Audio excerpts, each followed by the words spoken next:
Today's news and all the details. Tomorrow marks 24 years since an Eritrean fighter jet bombed Aider Elementary School here in Magala, claiming the lives of 60 innocent civilians, including 14 children. Our reporters visited Aider Elementary School to speak with the loved ones of the victims, who are still hoping to see justice served. For more, Sarah Kallali has the details.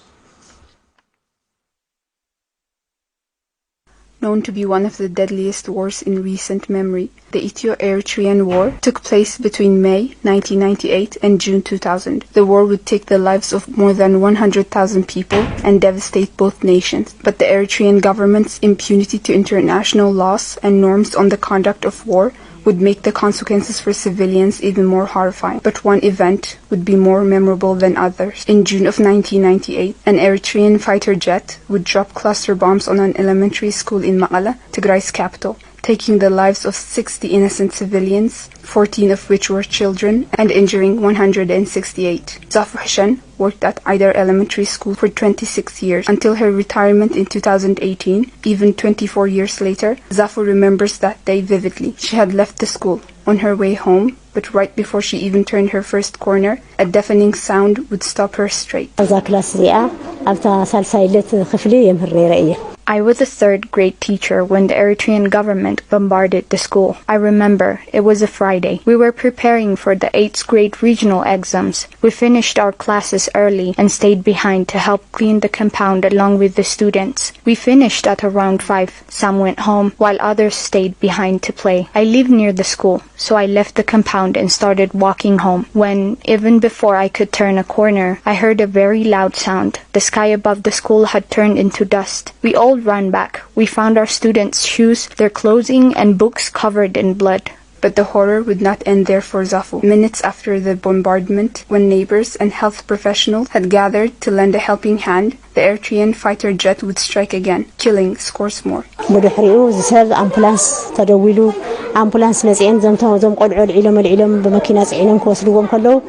We called an ambulance. They were picking up the children and taking them away. The police kept telling us to clear the area. They told us to leave because the jet may come back again. But people didn't listen. People were looking to see if their family members were alive. The jet had come back to the school and dropped another bomb. There were people who came to help, people who came to look for their family members. The second bomb killed residents and family members of students. Zafu lost 4 students from her 3rd grade class that day. She walked into the classroom at fateful afternoon to find the bodies of her students on the doorsteps of their classroom, the room covered in blood and their bodies torn to pieces. She says what she witnessed on that day still haunts her.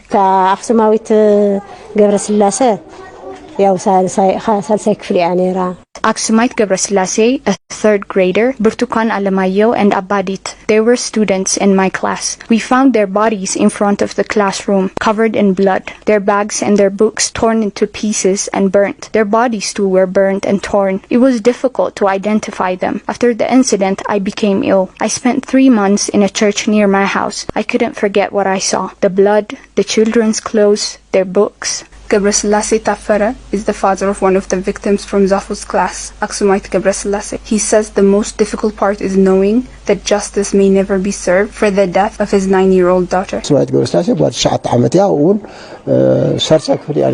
Aksumite was 9 years old. She was in 3rd grade. I didn't only lost my daughter, but so many were mourning and many more injured. My other daughter, Seblo, was in 7th grade. She was 13 at that time. Till this day, justice has not been served. I don't want to be compensated or anything, but perpetrators must be held accountable for their actions. Political analyst Marasa Tsahaye says what unfolded that June afternoon is just one incident of many that demonstrates Isaias's complete disregard for human rights. Either incident was simply it was a continuation of targeting the non-military establishments there.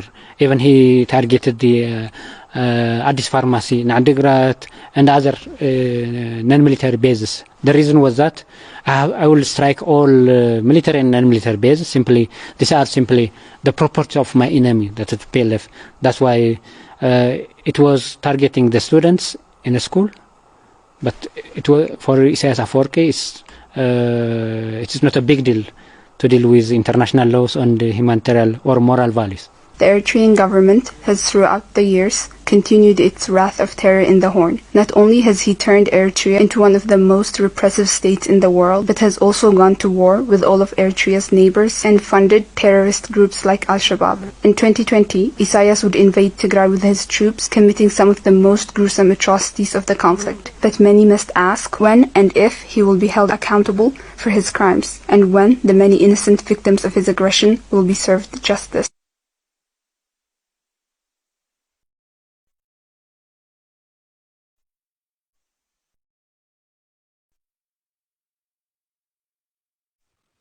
The genocidal war that has been waged on Tigray in the following siege has devastated millions.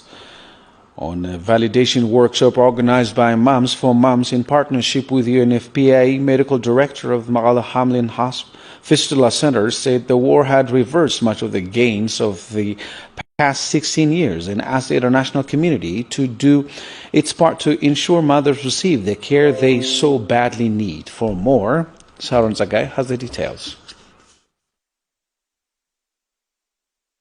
On Friday, non-government organizations Moms for Moms, a charity organization based in Tigray in collaboration with the UN, held a workshop on women empowerment. The workshop intended to highlight the difficulties of providing much-needed care support for women and children, as vital service and aid remains blocked. Dr. Malako Abraha, medical director at the Hamlin Fistula Center in Makala, in his report on the condition of women and girls in his care, highlighted that patients have not been able to get even 2 meals a day, and said that more than 41% are suffering from some form of mental trauma.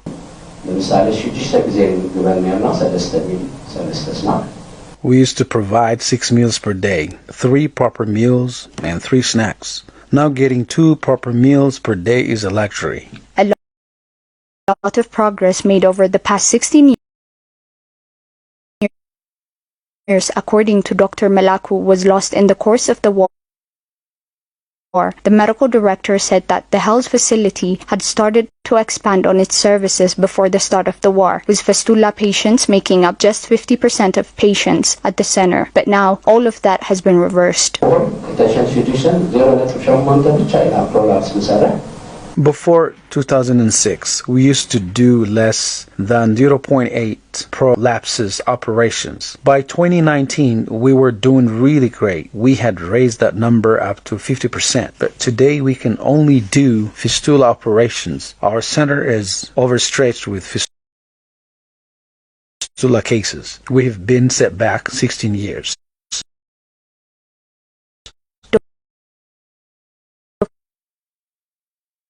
Dr. Malaku on his presentation highlighted that the institution is highly affected by the ongoing siege. Due to lack of medicines and medical equipment, doctors are being forced to use expired medications to treat their patients.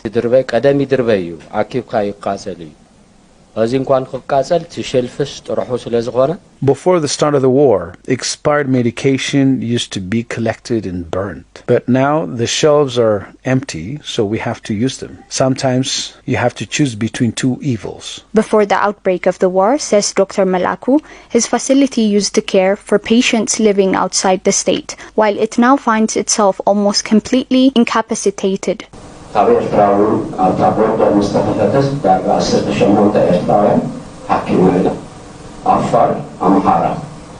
the opening of the border with Eritrea, we treated more than 18 Eritrean patients. We also had patients from the bordering areas of Sudan. We also had patients from the neighboring regions of Afar and Amhara. At the beginning of our work, 97% of our patients were from Tigray, but in 2019, before the start of the war, more than 20% of our patients were from outside Tigray. In his closing remarks, Dr. Malaku said that all stakeholders have a responsibility to care for these women and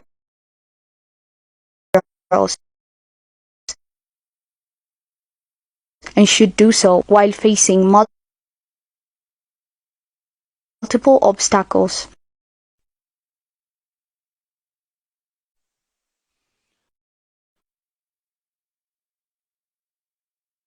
The war on Tigray has led to the loss of thousands of lives and displacement of millions. Those displaced as a result of the gruesome atrocities committed by allied Ethiopian and Eritrean forces now find themselves in a desperate situations due to the Ethiopian government's blockade on essential items, including food and medical supplies. Our reporters spoke with IDP sheltered in the town of Adwa, who speak about the horrible conditions of the IDP center. For more, Salome Taghlai has the details. This IDP camp in Adwa shelters thousands displaced from Western Tigray following the violent ethnic cleansing campaign targeting the majority Tigrayan population living in the area. Many here say they were forced to leave their homes after Ethiopian forces started to attack them and their livelihoods. The things they did, they're beyond what can be comprehended. I would never think that a human being could be capable of doing such a thing. There were dead bodies over dead bodies. We had our neighbors with us who were attempting to escape, and they would just drag them and put them into Takaza River. They would take innocent people, chop them into pieces, and put them into Takaza River. They would force the mothers to watch as they killed their children and then rape them. While many of these IDPs have escaped from the grips of an enemy that has destroyed their home and threatened to take their lives, many still find themselves in horrifying circumstances, unable to access food or essential medical supplies. It's a miracle that we're still alive. All people get here for a meal is water. We boil the water to make sure it's not carrying any infectious diseases. I have breastfed for as long as 4 years with my other child, but there's nothing now. What am I going to feed my child? Mothers are in terrible situation. Many have been forced to stay in bed because they're so hungry. Sometimes we think they're asleep, but later figure out that they're actually dead. Then we go bury them and mourn their deaths. This is all we can do. This is our life. There is no medication or food. People are suffering from many illnesses and dying. Many are dying of hunger. I counted 7 children here in this camp that have died because they had nothing to eat. You can see these children here. Look at their head. This is because of the lack of food and sanitation. Kasawan Gabrek, mayor of the town of Adwa, on his part calls on the international community and all concerned bodies to help save the lives of the more than 127,000 IDPs sheltered in Adwa. بسرو أوزي أريخ تخرج كجبر الزجباء بسرت عالمس نوزيكري الله. The world should pay attention to the suffering here in Tigray. People are dying. Many from Western Tigray have come here to Adwa. They are sheltered here, but aid has not reached them. If the international community cannot push for the entry of food and other supplies, these people will not be able to make it another day. Tigray is home to more than 2.2 million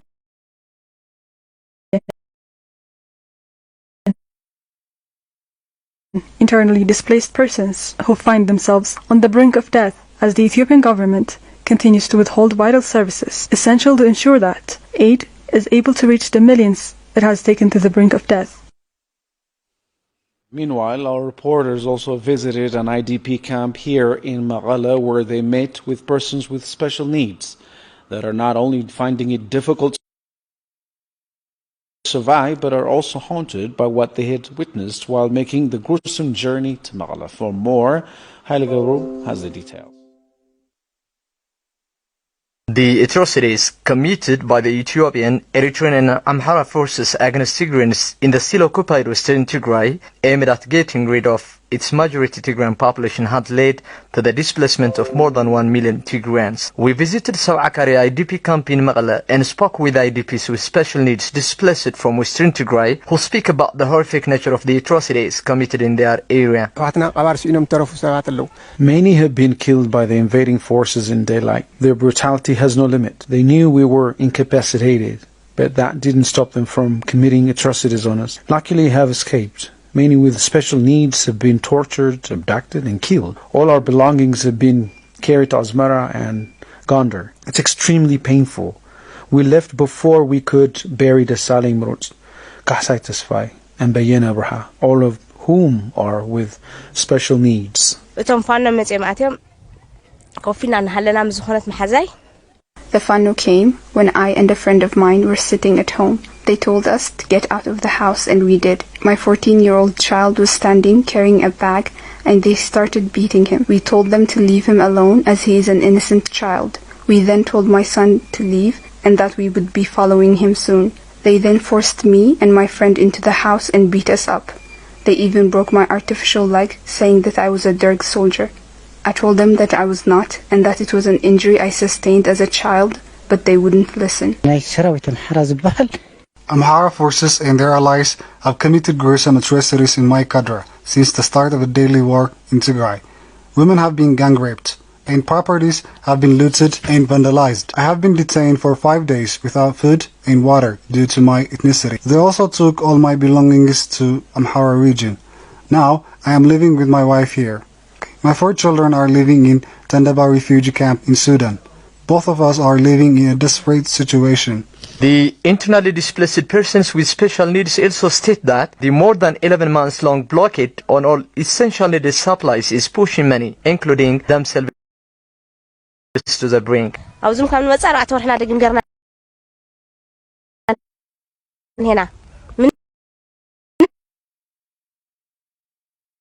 It has been almost 4 months since we arrived in this camp. However, no food aid has reached us. We are starving to death. There are no electricity, banking, and internet services. We are unable to access our savings. I received 15 kilos of wheat in my 9 months stay here. There is no body or laundry soap. Many have become bedridden due to lack of food and medical supplies. There is no food aid. Not only people with special needs, many with chronic illnesses are having it hard as they couldn't find medications they need. The only thing doctors do is cry as they cannot help their patients. This is all really heartbreaking. The IDPs are just some among the more than 2 million internally displaced persons in Tigray desperately seeking shelter and basic necessities as the Ethiopian government maintains the all-encompassing blockade. In similar news, our reporter Winta Kirana visited an IDP camp in Magalev. There she met Leta Burhan, a mother of 6 displaced from western Tigray. Leta Burhan says she left her home to escape indiscriminate shelling and violence from Ethiopian and Eritrean forces. It took Leta Burhan 8 months to reach Magalev, where she says she's been able to find relative security. But her and her family, like the more than 2 million IDP in Tigray, are not able to access food or medication. For more, Winta Kirana has the details. Latamkel Haila is from Turkana in the district of Kafta Humora in western Tigray. She is a loving mother of 6 that was separated from 5 of her children during a gruesome journey that started when Eritrean forces started to indiscriminately shell their small village. At 3 p.m. on that fateful day, they started to shell the city.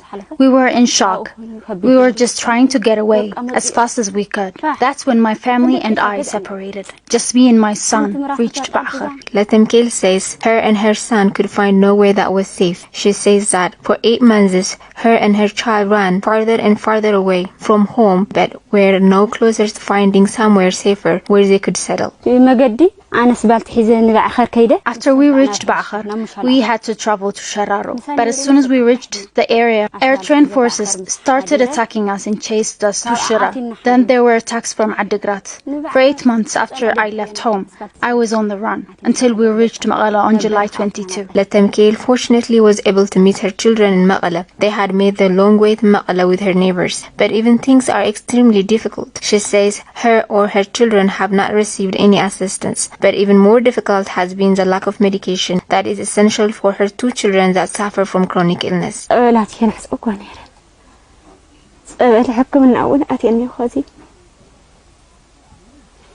One of my daughters has epilepsy, and my son suffers from a mental condition, and I don't know how or where to get them medication. They tell me to buy medication from private pharmacies, but I can't afford it. We don't even have food or clothes. Leta Mikhail says she feels helpless. She says her neighbors die and her children hunger. She pleads with the world to do what it can to help provide basics like medication and food.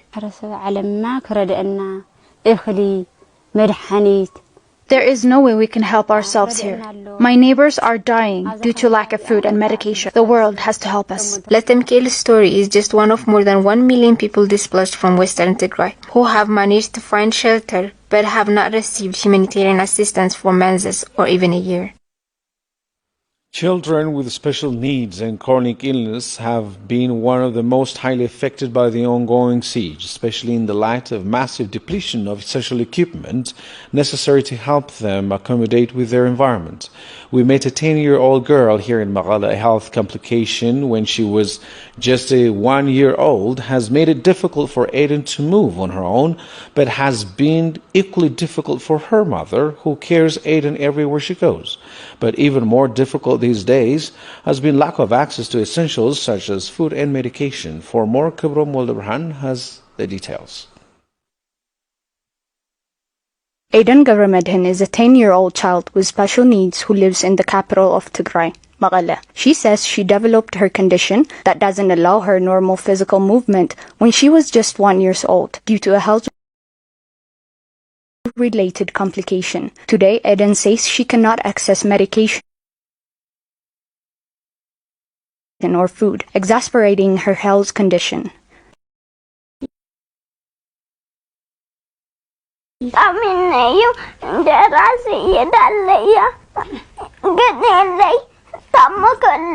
I'm so hungry. I need injera, but there is none. What can I possibly eat? My mother can't provide me with food.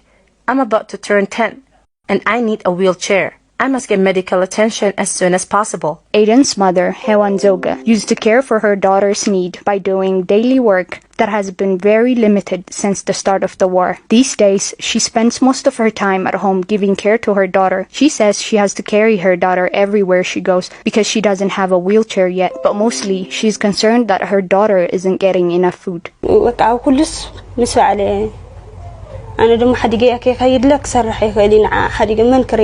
My daughter goes everywhere I go. I can't leave her alone. I can't leave her to go to work because there is no one who can look after her. I spend much of my time at home with my daughter. Awatash, Hewan's neighbor, says she wishes she could help her friend, who is struggling because it's impossible to both provide the care that is needed to her daughter and work to earn a salary. She always has to carry her daughter with her on her back. This is too much for anyone, and we can't help her because we ourselves are in a difficult situation. No one is helping her. Local official Ashanavi Garagzabher says Aiden's story is just one of many that sees people with special needs and other vulnerable groups have been the most affected by the ongoing siege. We are not able to reach all those in need because everyone is in a difficult situation. We are doing our best to help those with the special needs and children though. Aiden is not only starving, but also unable to get a wheelchair and other equipment necessary for a person like her that's suffering from a disability. Anyone that can help her, we ask that they please do. A failing health system, lack of humanitarian assistance, and the discontinuation of essential services has put many in desperate situation, including people like Aiden, whose future may be left dim if she's not able to access healthcare and food. That's it for this bulletin. Bye for now.